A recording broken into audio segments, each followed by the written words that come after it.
Hi. No one knows the joke, do they? It's probably something Well, we if they've shared been with us season long one. enough, they do. They know. Maybe. That I personally struggle with saying the word hi, Yeah. Remember the but beginning? I'm getting better. Hi. Hi. Hi. Okay. So I really prefer hola. we are, hola, ¿cómo estás? Muy bien. ¿Y tú? Muy bien, ¿y tú? Um, yeah. Breastfeeding Q&A, Trisha. That's why we're here. You got work Oh, to do. sorry. Let's go, Okay. let's get serious. We are aspiring to do a breastfeeding Q&A every quarter throughout the year. We do our regular Q&As at the end of every month. Those will still contain breastfeeding questions here and there, but these are exclusively breastfeeding Q&A episodes that we're going to do quarterly because there are just so many. And the last few we did were huge hits, of course. I'm sure even lactation consultants out there are loving listening to you and learning from you. So, but you had asked that we kick off today's episode with a very interesting voicemail message we got a few months ago that we didn't bother to share, didn't quite know what to do with, but you heard it and you said you were enthralled and you didn't even notice that it was 3 minutes long because the story was so interesting to you. So, do you want to say anything before we play that, or do you No, just? let's play it and then let's talk about it. All right. Hi, I have a question for you. My name's Nicole. I'm just trying to figure out what rights I have. On March 14th, I went to my last prenatal appointment. I was due March 18th. My doctor insisted that I had to be induced exactly on my due date, no questions asked. I had brought the insert from the FDA website for Pitocin and Cytotec to help me understand the difference in risk between stillbirth risk past 40 weeks in the case of advanced maternal age, since I was 41 years old when I delivered, versus the risk of all the other side effects of the two drugs that she wanted to use to induce me. My pregnancy was 100% uncomplicated despite me being 41 years old. My OB literally did every single test imaginable, high risk ultrasounds. I even monitored my blood sugar using a blood sugar monitor because my doctor refused to accept the fresh test as an alternative to the regular glucose drink that everyone has to drink. At any rate, I told my doctor at that appointment that I felt like I was progressing. I really did. And that I felt like due dates are just a guess and that really they could be off by like a week or so. And I just wanted a few extra days before we immediately rushed into inducing me. And she didn't like that. She basically completely lost it on me. And my kids were even with me at the appointment, which was awful. They were like in tears by the end of it. She started yelling that she never would have treated me if she had known I would be asking questions like this late in the game. She said I'm the reason that OBs are quitting because people like me are asking too many questions all the time. She said I didn't have to worry about maternal death, which is one of the side effects of Pitocin, by the way, along with fetal death and so many other side effects, because I am a privileged white woman and only women of color are dying during childbirth. Basically, it was horrible. I left the appointment. I cried. I called up a friend. I called up my husband and ended up the next day switching to a midwife, which, by the way, the next day was 3 days before my due date. I ended up going into labor one day after my due date and free birthing unintentionally in our bathroom with my husband while the midwife was on the phone, thankfully, and en route. Because she came so quickly. She was 9 pounds and 4 ounces, and I didn't even tear at all. It was an amazing experience, and I was happy for my healthy baby and was happy to just walk away from the OB that I had seen and was never going to go back to her office again. I didn't review her poorly. I didn't speak poorly about her on any mother's Facebook pages, even though I was tempted to.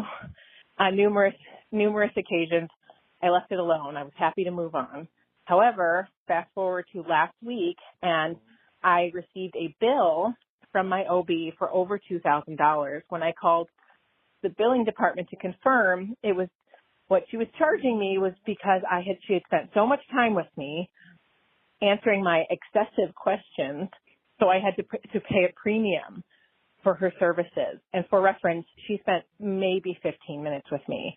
Do I have any recourse? I feel like I should be allowed to have informed consent. She didn't even provide me with that. She never even bothered to answer my questions. So what can I do? What should I do? I hope I don't have to pay this bill because, of course, insurance isn't accepting it. So thank you so much for all your information. It was because of you guys that I really wasn't scared to have a home birth with a midwife at an advanced maternal age. And for whatever reason, I wasn't scared while I was very quickly birthing my baby in my bathroom. And it was an amazing story and an amazing birth that really can't be topped. Thank you. Amazing. 40, advanced maternal age, free birth, changed providers 3 days before her due date. I've had many clients do that, so I didn't actually bat an eyelash at that part. But the rest of it is incredible. The audacity of her OB to tell her that she wasn't at risk because she was a privileged white woman. I mean, that's unbelievable to me. It's outrageous. I love actually the part where the OB said, "This is why we're leaving our profession. This is why so many OBs are quitting because women are asking questions, because And women then care." And she stuck it to her with that bill, which I've also had a client or two experience, and I've talked about that on the show here. So as far as the bill, she wanted to know about the bill. I don't think there's ever been a bill I haven't paid, but I'm thinking, I don't know if I would or wouldn't, but I'm thinking I'd never pay that bill. It's She just, shouldn't pay that bill.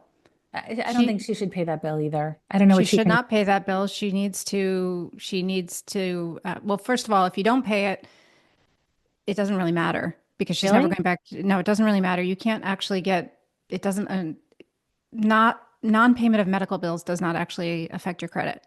They could still send it to collections and things. That's It stressful. won't affect you. Just it won't affect her. Well, the stress of someone calling to have the bill paid. I don't know, that kind of thing is something I would, but in principle, I don't think it should be paid. And in principle, she said, I didn't leave a bad review. I wish women would understand that rather than thinking of a review in terms of good and bad, always stick with facts. You're always ethical when you stick with truth. And if she were to write a review and say, I'm 41 years old, the doctor was pushing induction on me and said, I'm the reason that OBs are leaving their work. I'm a privileged white woman at no risk of dying. And she sent me a $2,000 bill because I asked, quote, excessive questions with an appointment that wasn't even 15 minutes long. That is ethical and fair to share and should be shared and might protect another woman from ending up in the hands of a doctor like This OB wasn't even going to let her go 1 day past her due date. She was not open to any type of informed consent. None. So she's billing her $2,000 for this mother asking for informed consent, which is her right to have. that. So I would not pay a penny of it. And I don't think that she's going to be given a hard time. She just needs to go to the office manager, the practice owner, and explain her situation and tell them that they're not paying it. And then again, if they send it to collections, oh well, it doesn't matter. And she can then leave a bad review. Honest, bad review, just like you said, stating the facts. Yeah. I hope that woman hears that we played her voicemail today. It's been many months, and I hope she'll contact us and let us know what happened next. I think she was very well spoken. We didn't chop anything out. She spoke perfectly. She got a tremendous amount of content into about a 3-minute voicemail, which is really impressive because normally we don't want to play anything that's over about a minute, but there was nothing worth cutting in her story. So frustrating. Well, I'm just so happy for her. She had a beautiful free birth at home at 40 plus years of age and a 9 pound 4 ounce baby. Like, bravo. That's awesome. Okay, now should we get into your first breastfeeding question? Yes, we should. All right, let's do it. Hi, I was wondering, I have had such a bad experience with my milk coming in so quickly and my breast becoming super engorged, and it comes on so fast. And I was wondering if there was any way to prepare for that, any techniques that we could do to not have so much pain, or fast ways to relieve that pain other than simply nursing your child, which can be beneficial and not beneficial in my experience because you're dealing with all of that pain, but also you're encouraging more milk flow. Thank you so much. Bye. Can I ask something before you answer that question? Sure. The vast majority of women are afraid they have too little milk or undersupply. And I'm assuming, but you can correct me, is undersupply not a more common problem than oversupply? Yes, it is. Okay. Women who have undersupply or fear they have undersupply, which I feared, and apparently I didn't at all, but I just always worried about it. And I think that's normal.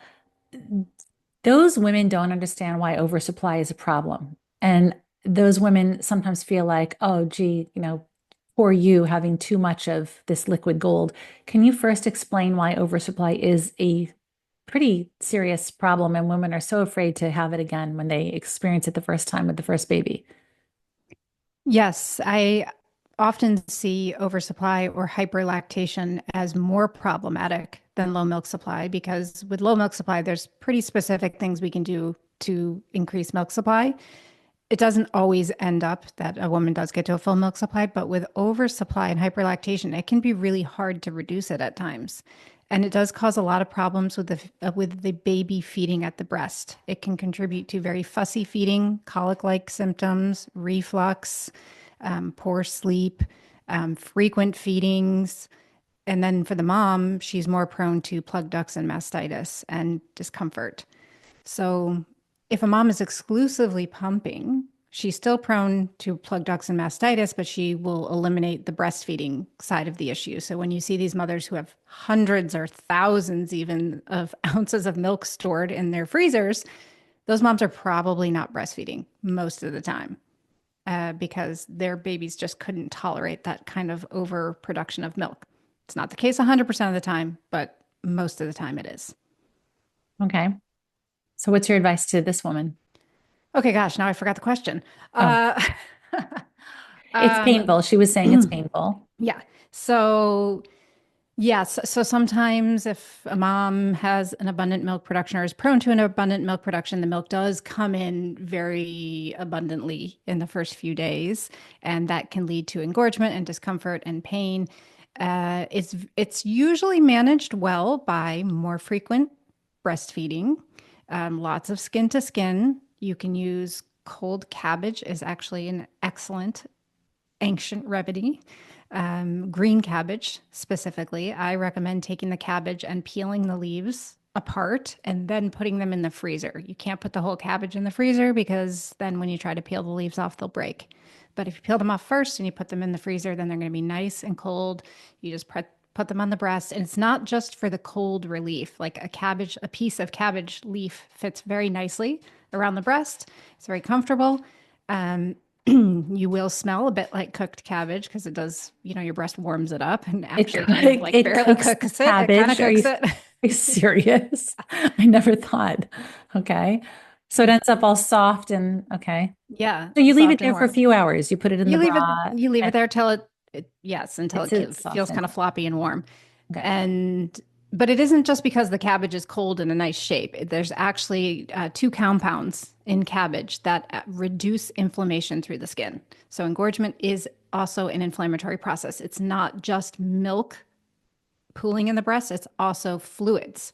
So the other remedy that's really helpful is breast gymnastics, one of my favorite treatments for any type of breast inflammation. It sounds really silly, but it's called breast gymnastics and it's extremely effective. In the same way that if you had a sprained ankle, you wouldn't want to just sit there and do nothing with it. Otherwise, the swelling just gets worse and worse and worse. You want to use cold therapy and gentle movement. You even want to walk on it a little bit. So you want to keep the fluids moving. Same thing with the breast. So you take the breast and you actually do counterclockwise and clockwise circles with it. Usually 30 to 60 seconds. If it feels good to do it before a feed, you can, but it's definitely worthwhile to do after. My first visual when you said breast gymnastics is like doing a cartwheel without a bra on or something. What do you mean? That would not feel very good. Gymnastics is a pretty strong word for I know. massaging the breast counterclockwise and clockwise. It's just somehow that's what it got labeled.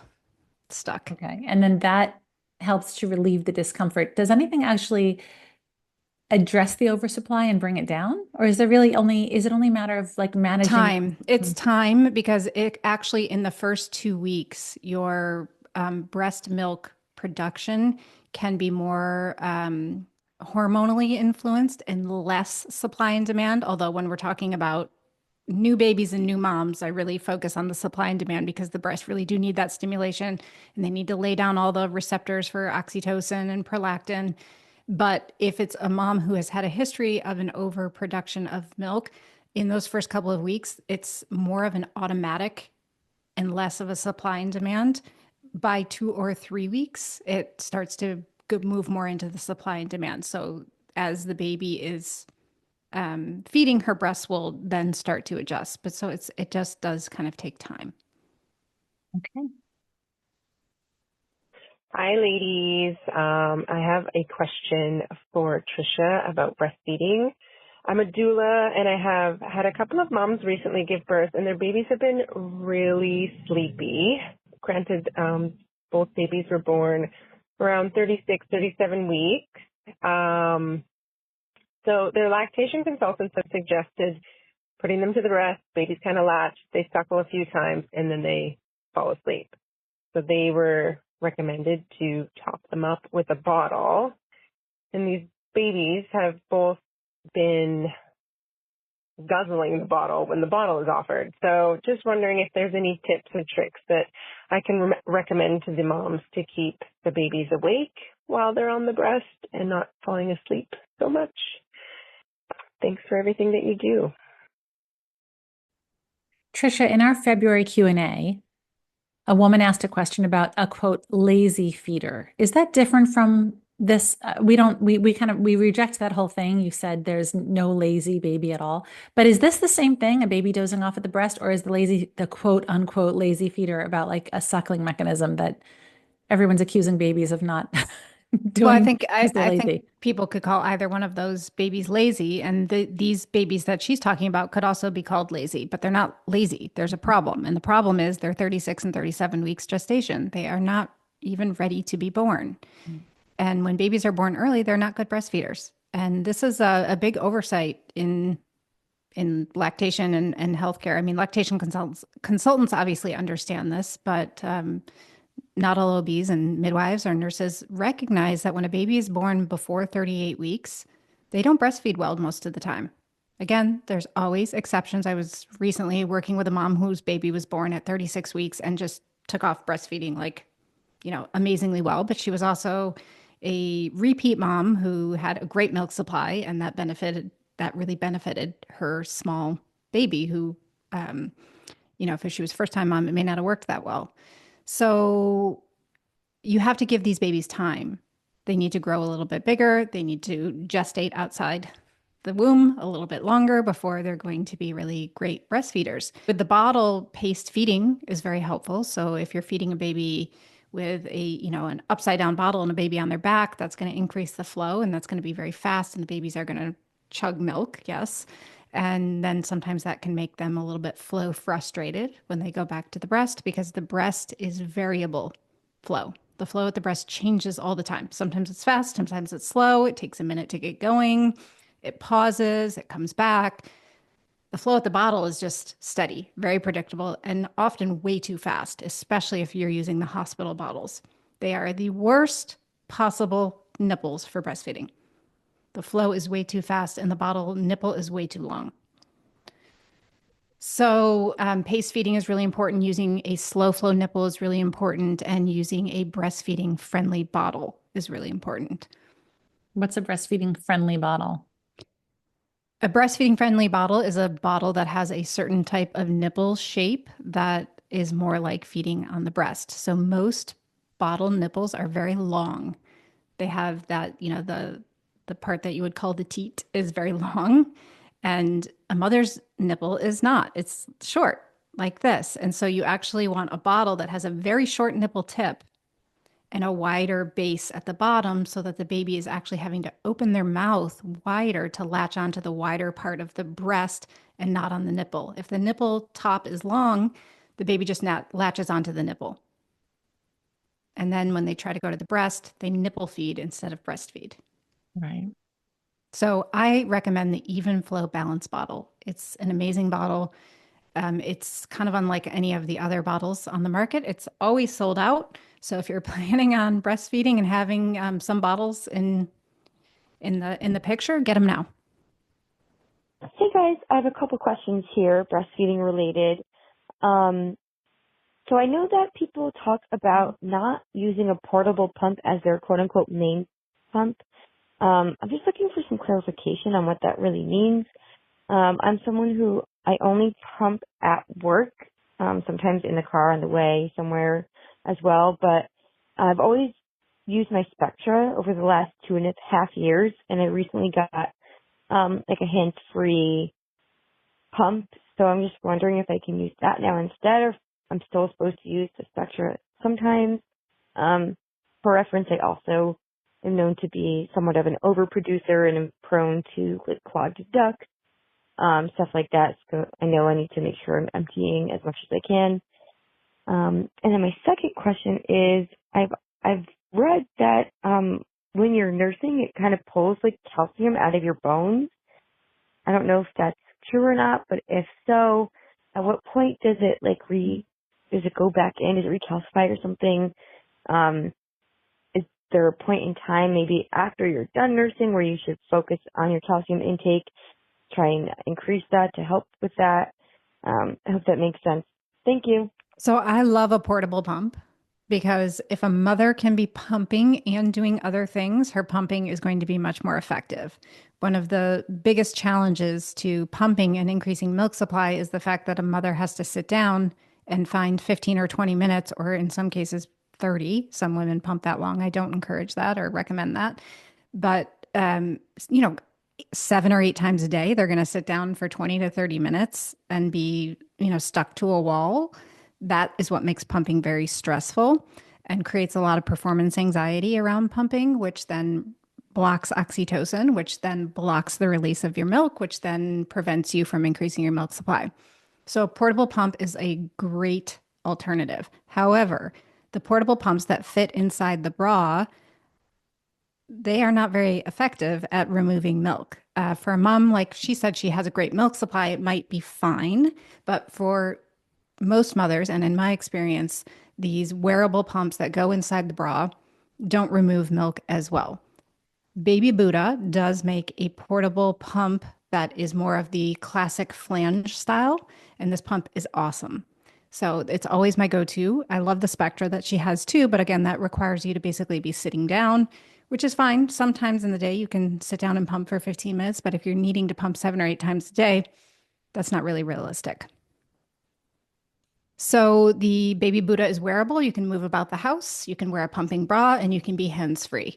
If you're just pumping a couple times a day at work and you have designated pump times, which you should have at work, then fine. You can use your Spectra and sit down and work at your computer while you're pumping and be distracted. And that's the best way to help with pumping. The other thing about the wearable pumps is you can't really adjust the flange size. There are some newer ones on the market now that maybe you can. Also, again, Baby Buddha just came out with one that I think is great, and I'm trying to get feedback on it from anyone who's using it. So if anyone out there is using the Baby Buddha wearable pump, let me know what your experience is like with it. What else? So yes, it is true that when you're breastfeeding, calcium is pulled from the bones. And that is a normal physiologic response in pregnancy and breastfeeding, but it does not lead to low bone density over time. When you stop breastfeeding, your bones return to normal, and you don't actually have to take more calcium in pregnancy or breastfeeding to compensate for that. It won't actually do anything. So you just have to know that nature is smart. And when you're done breastfeeding, your bones will be restored. And women who have breastfed for many years don't have higher rates of osteoporosis. Does it mean anything to you if I say Regina Phalange?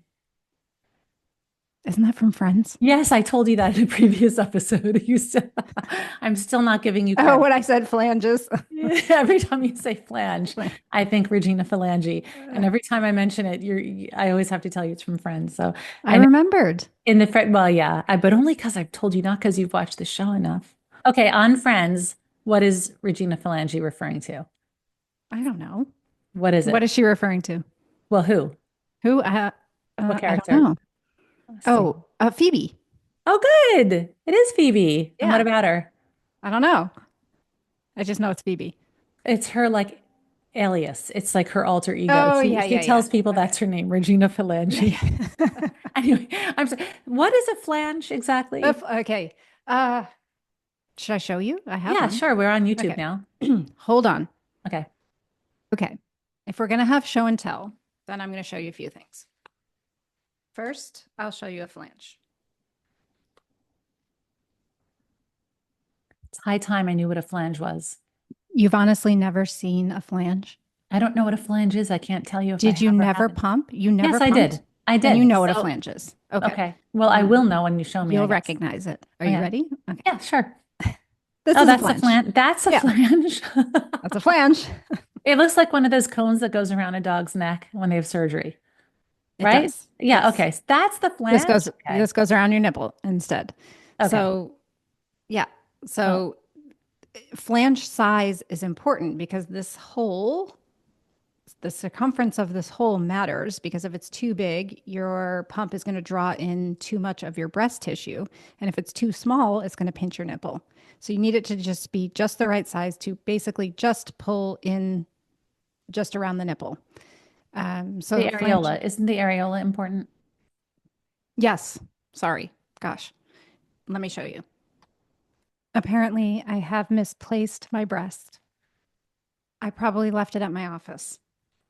So, yeah, I might have to show you on my own breast. You mean your third breast?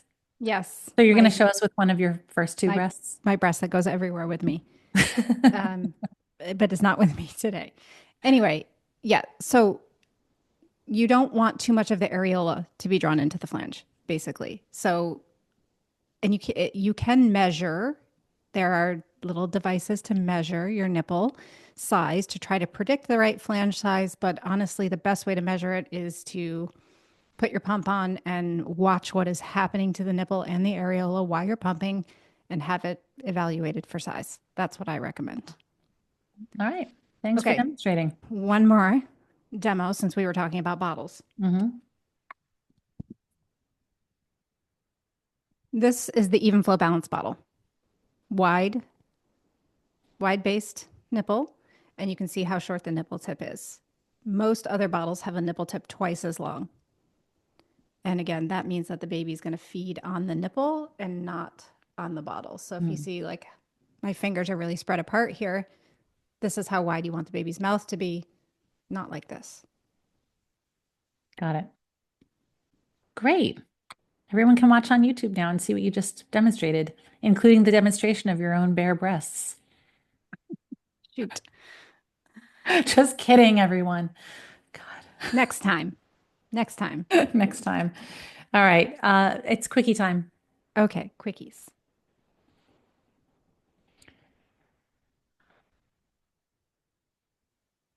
Here we go with quickies.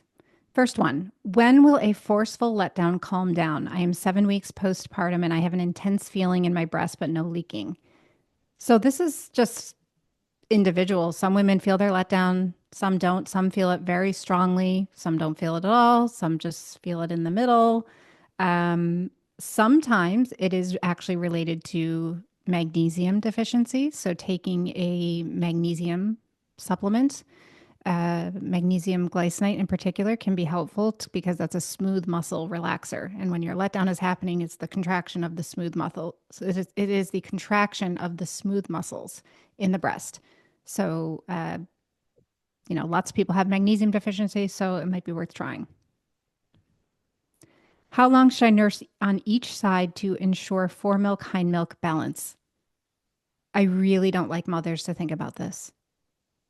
There is no specific time, and you really don't want to think about it. You want to follow your baby's cues and not worry about Foremilk, Hindmilk imbalance. You can cause yourself a lot of stress and worry and even interfere with your breastfeeding if you overthink that.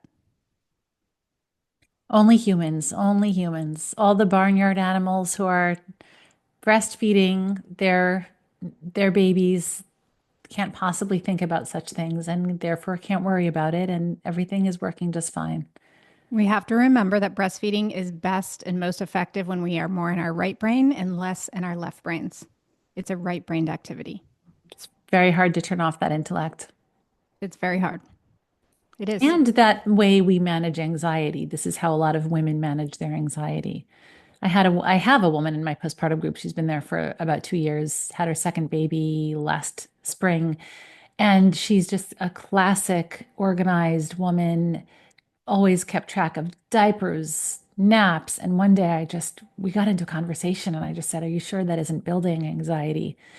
And she almost froze just at the challenge of the conversation. And yesterday in the group, she was saying to a new mom who just joined, she was like, I am so much happier now that I don't track anything. I'm so happy now. She didn't even know that she would be happier this way. It's tough. It's tough to turn it I off. I always suggest to all moms to drop the apps, and it causes them they just like they can't even fathom it. And eventually they kind of keep, we keep talking about it. Eventually they come around to it, and every single time, once they've dropped it, they're like, "Oh my gosh, this is so much easier. I just am thinking about it so much less." Yeah. And it works. So, more right brain, less left brain. Okay. Um, how can I learn to breastfeed without a breastfeeding pillow? My baby's 7 weeks. Just drop the pillow. Just get rid of it. Hide it. Does Throw it she think out. will happen? I don't know. Yeah, it's really important actually to learn to breastfeed without a pillow. And when I'm teaching somebody how to latch, I teach them without a pillow always, because your body is the best pillow. And if you can just get your baby to latch on, then you can lean back and your body becomes the place of rest for the baby's body. And it's very relaxing for you and it's very relaxing for the baby. So ditch the pillow. Is it true that a woman's body can't keep up with supply as baby grows? Absolutely not. Right. It's all supply and demand. I mean, it would never work if that were true. Right. That's true. Absolutely not. How long does it take to heal a cracked nip? I am pumping in the interim using silverettes and working with an IBCLC. Well, hooray for silverettes and hooray for working with an IBCLC. We love silverettes. They work very well for healing nipples. But how long it takes really depends on the severity of the damage. I have had some nipples so severely damaged that it takes 3 weeks, even a month, to fully heal them. And then other nipples heal within 2 days. What's causing that? I never had that. Why does it happen? Poor latch. Oh, okay. Nipple feeding causes that. Mm. I used to think before I had my first baby and I heard about it that it was from the nipple being wet and then drying in the air and being wet and drying in the air, but that's not it at That all. causes a little bit of nipple sensitivity because our skin is not used to being wet and dry 12 times a day. Okay, go ahead. I have exclusively breastfed my baby for 8.5 months. I now have to be away overnight from my baby, and I have never given a bottle. How do I handle this? Do I just introduce a bottle, a sippy cup? How do I pump? Okay, that's a lot of questions, not exactly a quickie. Yeah, I mean, great, but your baby may or may not take a bottle. And depending, maybe your baby's sleeping well overnight at this point and they won't need to feed much. You can definitely try a bottle. And if that doesn't work, you can try a sippy cup. If that doesn't work, you can try an open cup. If that doesn't work, you can try a straw cup. All of those things are suitable at this point. And she's going to have to do a little pumping in advance of going away to store up a little bit of milk. I don't know how often her baby feeds in the night, so I don't know how much. Okay, last quickie. This is a personal one. What is the bravest place you breastfed in public? Maybe on an airplane, because you're literally so close to the person next to you. And I breastfed on airplanes plenty.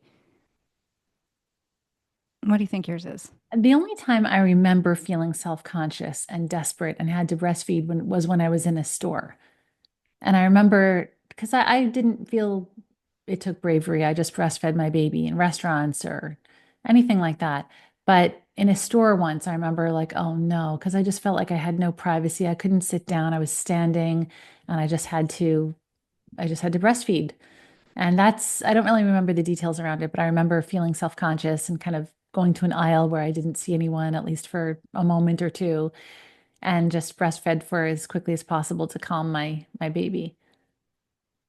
I Uh, hate to even indicate that we should feel self-conscious yeah. about it, but I remember feeling that way because I was a brand new breastfeeding mom. I wasn't used to lifting my shirt in public in any capacity. And I'm sure I was totally modest about it, but it's a foreign experience when you're brand new to it. I do recall breastfeeding in Target in an aisle, sitting on the floor in the aisle. I just plopped down and started breastfeeding there. I also remember, actually, this one probably sticks out in my head the most, breastfeeding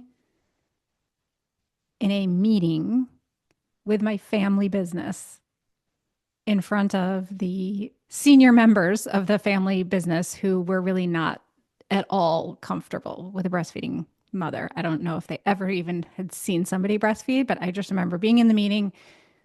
Lola was hungry, just popped her on, and I'm pretty sure I made them quite uncomfortable. Are you talking like your father-in-law and the family on that? Uncle. Yeah. Yeah. Not on my side of the family, on my husband's side of the family. Yeah. I just don't think they'd ever seen it before. And they were like, I definitely had that experience with my in-laws. They hadn't seen it before. I just unapologetically, still modestly, but I still, well, you don't have a choice for one, but to breastfeed. But I remember thinking, well, they'll just have to do whatever makes them comfortable. They're free to turn their head, walk away, pretend they're engaged in a different conversation. But my baby is hungry and nothing else matters. I agree. I think it's really important to work on breastfeeding in public, because if you don't get comfortable with it, then it can be a barrier to long-term breastfeeding, because it can become so restrictive. You feel like you can't go places and you can't do things. So you start small and you breastfeed, maybe in the car or places that don't feel quite so exposed. And as you get more and more comfortable with it, you build up to, breastfeeding anytime, anywhere. And then you have freedom. You just take your baby and you go. It's just the fact that the breasts are so sexualized in our culture. They're so very sexualized. But you know what? Nobody even sees your breast when you're breastfeeding. No, it's just that even to have people's minds on it, like even for people to think about the fact that your breast is exposed, or you're handling your breast, or your baby is nursing from your breast, it's completely cultural. It's just in this culture, breasts are sexual. That's it. I mean, I'm sure even teenage girls don't even have a concept yet of appreciating their breasts in the future as the conduit for nourishing and feeding their babies, but it's just sexual. And then when we're moms for the first time, we're the product of that conditioning. And I think that's the only reason it's awkward. We just have it in our brains that this was a sexual organ from the start when it wasn't intended to be. At least not primarily. They sure don't feel sexual when you breastfeed. No, they don't. It's the last thing you want to think of them. That ship sails pretty quickly when my breast. Do not stay away. They can return to feeling that way, but when you're feeding they totally baby, do. The brain will not accept mixing the two, as it shouldn't. No. As it shouldn't. Anyway, thank you, Trisha. It's awesome. Right. And we'll catch you guys next week for our next episode, and in 3 months for our next breastfeeding Q&A. So keep the questions coming in at 802-438-3696. Call us anytime, 24/7. We only pick up the phone sometimes. Occasionally. I only did that once. Just Friday nights.